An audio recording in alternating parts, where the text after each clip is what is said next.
Hello again, and for today we are going to be delving into kind of an old story, but much like I want to let go of Star Wars, I want to fucking let go of Rian Johnson. I'm kind of sick of people talking about him. I'm sick of my friends talking about him. I'm sick of the commentators feeding his ego by going online and putting up his words on twitter.com or YouTube. And so we're gonna try and fucking stab the beast in the heart. Now, I've seen a lot of commentary channels and, culture channels talk about this YouTube user, this Twitter user, DataRacer117. This guy has the goods literally every time. And on October 16th, 2009, roughly 2 months ago, he put out this tweet, and it says, Rian Johnson deleted 20,000 tweets in February 2018. He did it to hide his close friendship with Devin Faraci. Devin is an anti-Gamergate SJW who admitted to committing sexual assault. IndieWire was defending Devin as the real victim, and Rian then nuked years of tweets with Faraci.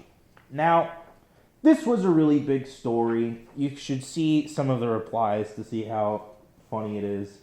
But we got a lot more to this story, and it's all in the damn photos on this post. So I'm going to read this R Saltier Than Crate thread, at least the beginning of it, posted by user Molyneux Edward, no relation to Stefan, I assume. And it starts off like this. If there's one lesson I hope Disney and Lucasfilm learned from this, it's don't hire Twitter trolls to make Star Wars movies. Now, I don't agree that Rian Johnson is a Twitter troll. I think he is a Twitter user that, is probably what I would call a Twitter regressive or Twitter progressive. Yeah, he's very much a Twitter progressive because, as I said in my initial Rian Johnson video, he did that tweet where he's like, I want to actually read it verbatim. I'm always amazed how few people know about Gamergate. It's not only the key to understanding so many violent harassment campaigns going on today, it's lots of the same people angry about the same stuff using the same playbook. And we're getting back to that because it is part of the story of today. So we continue. One of the things that baffles so many of us Star Wars fans is Rian Johnson's open contempt for supporters of George Lucas's vision. How could a guy responsible for directing one of the biggest event films in the last 20 years be such a petty, thin-skinned, perma-tweeting faggot? The author said bully, but he is such a faggot. And he got it from his best friend. Before Rian deleted everything, Johnson was part of a very strange, insular, and deeply cruel subculture that called itself Film Twitter.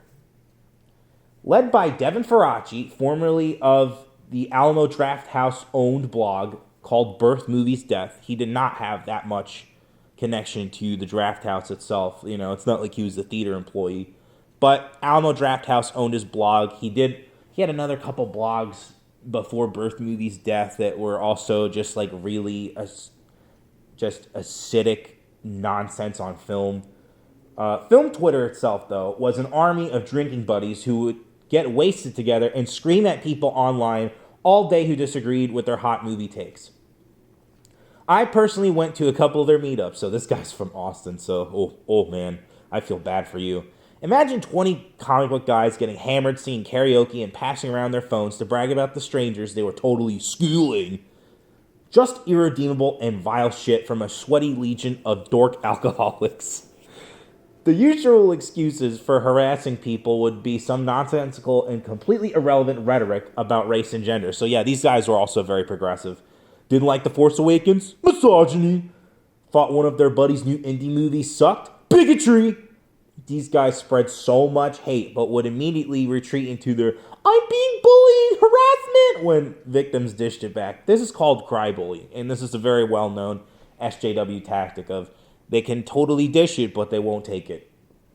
Rian Johnson eventually had to delete all of his Twitter references to Devin Faraci after Devin Faraci admitted to sexually assaulting a woman who went online by at Space Crone on Twitter, and this was one of the funniest moments in the culture war in 2016, simply because Devin Faraci was the proto Me Too canceled guy, and Devin Faraci, based on his history, totally deserved it. And as a result, we now have this world that is just all about canceling. And while it's gone too far, like initially, it was great to see Devin Faraci get canceled because this guy was given opportunity after opportunity. Of course, he took it all, but to see it all be undone by his own progressive politics was fucking amazing. So we're gonna finish. They are still, however, very close friends. So for all of Rian Johnson's posturing, he's a total fraud who hangs out regularly with a creepy criminal. The online toxicity of the Last Jedi fan base is a direct reflection to its director and his social circle. Now, this goes on, but I really understand why Data Racer cut off this screenshot here. And it's because we don't need to know how there are so many talented filmmakers who don't have an active presence on Twitter, and Disney gave this guy a shot instead. Because what this says about Rian Johnson is that not only is he a hypocrite, not only is he a liar, but he's got demons, man. Like, if you were even near Twitter.com and you saw a film Twitter take, you would have been like, what the fuck is this shit? Like, film Twitter was like the worst parts of the film critic circle of what I would call new film criticism, which is people like Spill.com, people like Slash Film, people like Topless Robot, who then became the robot's voice. And this is kind of this like journalist circle of like people from Austin and beyond, but a lot of them for some reason were kind of all together there in Austin. And Austin has this amazing film scene that it's genre diverse, it's just glowing when it comes to the fans of cinema, but unfortunately they do not have the production scale. I don't think the state government really understands it as far as bringing in the film work, but there are so many film fans in Austin, and they have great festivals like the film section of South by Southwest and Fantastic Fest being the two big ones of the year for Austin. And if you're a genre filmmaker and you get into Fantastic Fest, it's like you fucking made it, because here are all these people that love genre film that are coming up to you and sucking your dick. When it's South by Southwest, it's like, oh my God, this is where the culture of the year is kind of maintained and brought together. And, there's all this music, there's all this technology, there's, the movies, obviously, and then there's these fucked up panels, much like the VidCon panels that everyone was talking about in 2017, that are just like, how do we push for what we want in society? And it's really gross, but that is the culture of Austin. It is the not liberal, it's the progressive mecca of Texas, and probably even the Southwest. And what I see as someone who wants to be a filmmaker and sees the way Rian Johnson interacts with people is just, it's disgusting. It's probably the worst thing he's ever done. And this is why I held back on talking about this when I did. It's because I knew that like this whole subject needs to be talked about in its own video, because this is not just lizard person behavior. This is how someone is turned into an online radical. And you see so many progressives screeching about the far right when, no one screeches about how the far left comes to be. And it's usually like these very asshole people. Tim Pool called them the dirtbag left. They're the kind of people that either are on Chapo Trap House or listen to Chapo Trap House religiously. Dan Harmon, I would say, is another film Twitter-esque person when it comes to this shit. But that's another video for a Dan Harmon controversy in the future.